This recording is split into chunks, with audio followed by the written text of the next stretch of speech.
Hi, I'm Marshall Lamb with LifeWorks Counseling, and I want to talk to you a little bit today about oppositional defiance disorder.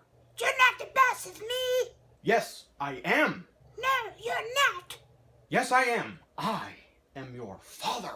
Well, I hate you and I think that you're the worst dad in the whole world.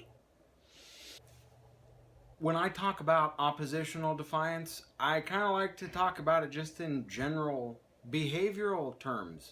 Bad behavior from kids. But in order to have the diagnosis, these are some of the things that you'll probably notice in the kids. They often lose their temper. They're touchy, they're easily annoyed, and they can be angry and quite resentful.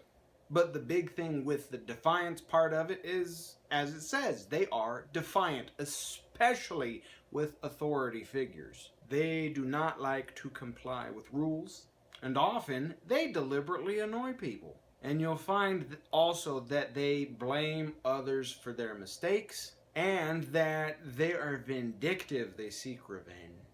A great mentor of mine once told me that children with oppositional defiance disorder are really odd. Now, these are just some of the things you'll want to keep an eye out for, and these symptoms, at least 4 of them, need to be present for about a 6-month period of time. But if your child is just exhibiting behavioral problems and they're becoming problematic for you at home or for the child at school, that means you probably need to come in and get some help. But here's the big thing to remember with kids that have oppositional defiance disorder is that often it acts as a mask for depression. Kids don't really manifest depression the way adults do. Most often it comes out as anger. If you have a child who's behaving this way, the thing you need to understand is that they know you. And they know which buttons to push to make you angry and upset with them. And they will push those buttons. So what this behavior in these kids really requires from you as an adult is to be an adult. When we're dealing with a kid with oppositional defiance, we have to be the adult.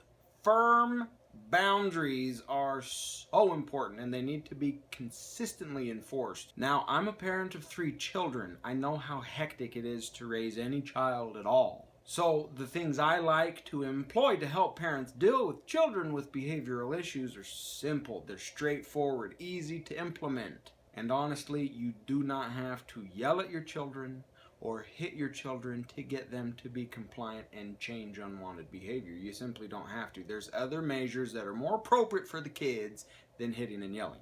If you yell or hit your kid, what is the kid going to remember? He's going to remember that you hit him or that you yelled at him. What do we want the kid to remember?